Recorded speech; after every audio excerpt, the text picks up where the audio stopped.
Marwan, I'm going to interrupt you. I apologize for interrupting you. The Israeli Prime Minister and the U.S. President have just stepped onto the stage and are about to begin their news conference. Let's listen in. Well done, everybody. You know, yesterday I told you people that Benjamin Netanyahu is going to meet with President of America, which is Donald Trump, to discuss the issue of ceasefire in Gaza.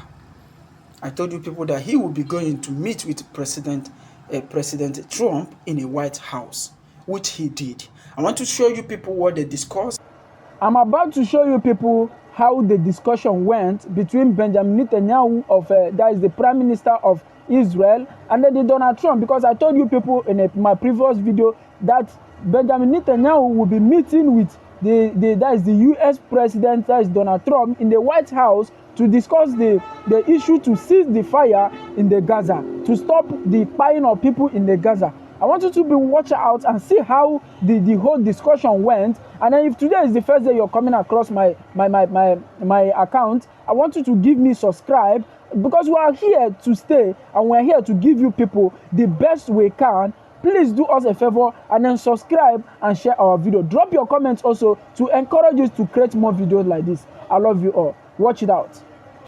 So this is a big day, a beautiful day, potentially one of the great days ever in civilization. Things that have been going on for hundreds of years and thousands of years. We're going to, at least we're at a minimum very, very close, and I think we're beyond very close. And I want to thank Bibi for really getting in there and doing a job.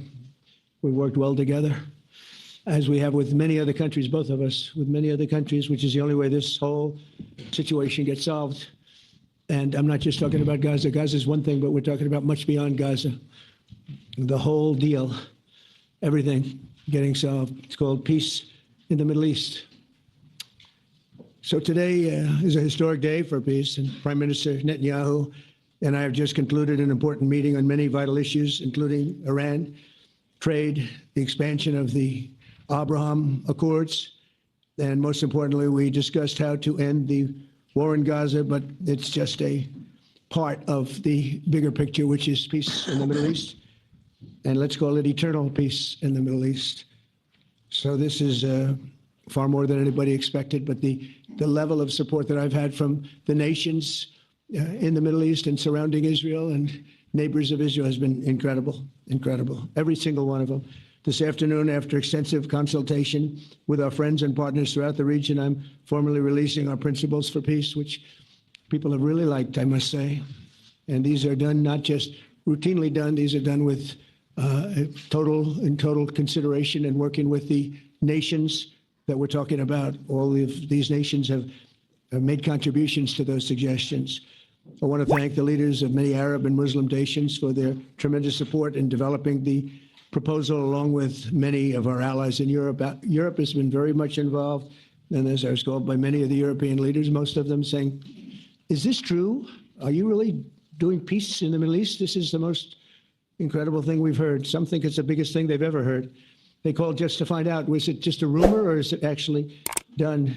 And then they said, have you spoken to the Arab leaders? Have you spoken to all of the other leaders that we have to get? A lot of people involved in this one. I also want to thank Prime Minister Netanyahu for agreeing to the plan and for trusting that if we work together, we can bring an end to the death and destruction that we've seen for so many years, decades, even centuries, and begin a new chapter of security, peace, and prosperity for the entire region.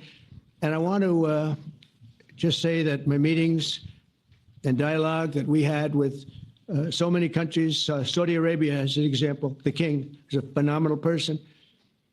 The Emir of Qatar, he's an incredible people. UAE, and that's MBZ and ABZ. We're totally involved. These are the people that we've been dealing with and have been actually very much involved in this negotiation, giving us ideas, things they can live with, things they can't live with.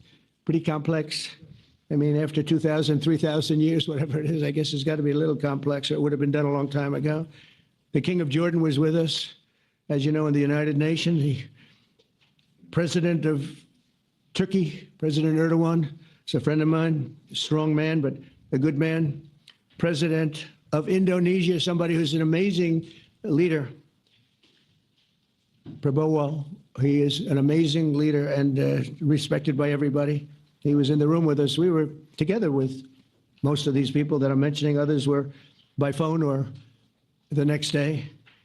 The Prime Minister and the Field Marshal of Pakistan, they were with us right from the beginning. Incredible. In fact, they just put out a statement that they fully believe in this pact. It just came out just as I was walking around. They said, sir, you have a big notice from the Prime Minister of Pakistan and from the Field Marshal that they back this 100%. President El-Sisi of Egypt, who's terrific. And these are people I've gotten to know over the years. I mean, I would say it started around 2015 and then went into 2016 when the presidency officially began. But I've known them actually for a long time, and they're in many cases really great men. I can't say in all cases, but I will tell you in many cases they're great men and some great women too. They tend to be mostly men, however, I will say that. But if accepted by Hamas, this proposal calls for the release of all remaining hostages immediately, but in no case more than 72 hours. So the hostages are coming back, and I hate even saying this from the standpoint, doesn't sound right, but it is so important to the parents. The bodies of the young men, I believe in almost all cases, the young men are coming back immediately. I met with parents. The parents felt as strongly about getting the body of their dead boy. Thanks for staying with us. We are sorry we couldn't upload the whole video. So please check out our next video and watch out the remaining videos of the same video you just watched. Please, thanks for staying with us. We love you all.